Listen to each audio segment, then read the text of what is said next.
Ke garisan. Duduk bawah, duduk bawah.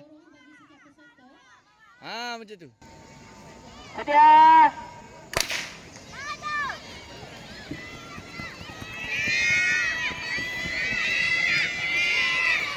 Acara yang berlangsung sekarang ialah acara 209 4 x 50 meter frekuensi peringkat akhir. Diharapkan penonton dapat memberikan sokongan kepada para peserta.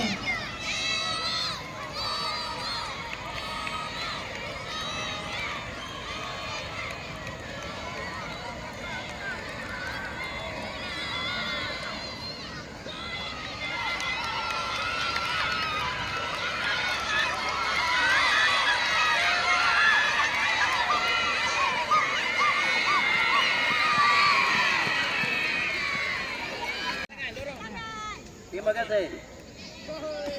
Ke garisan. Duduk. Bawa belakang sikit, belakang ke garisan sini.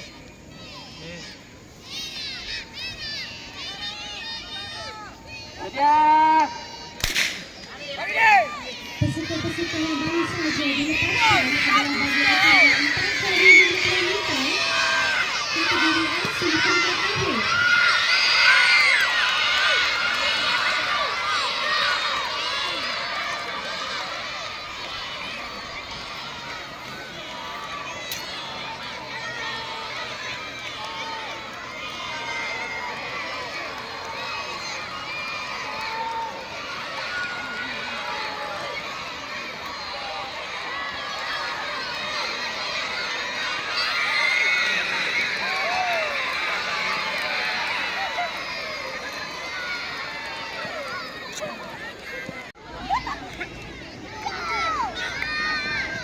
Siap. Murid-murid tak boleh lepas pada tali ni ya. Okey lah. Okey ya. Okey dah Ustaz. Woo. Okey Ustaz, jalan.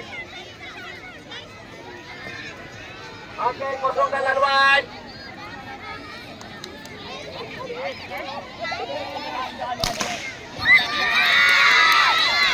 Acara yang dilepaskan sekarang ialah acara 100 meter taekwondo peringkat akhir.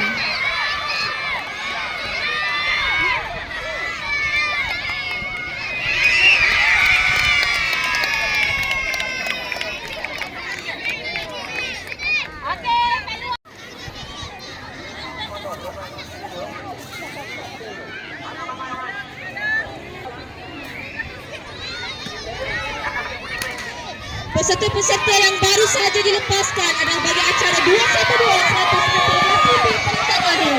Diharapkan penonton dapat memberikan sokongan kepada para peserta.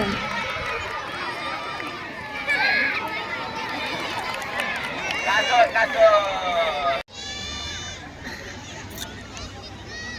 Sedang bersedia di garisan permulaan ialah peserta bagi acara 213 100 meter perempuan A.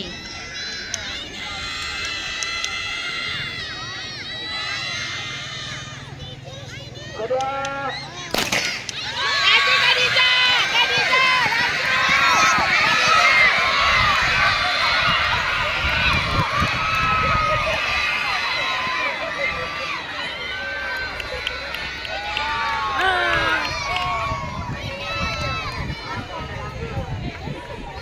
Ada di garisan permulaan sekarang ialah peserta-peserta bagi acara 214 100 meter lelaki A peringkat akhir.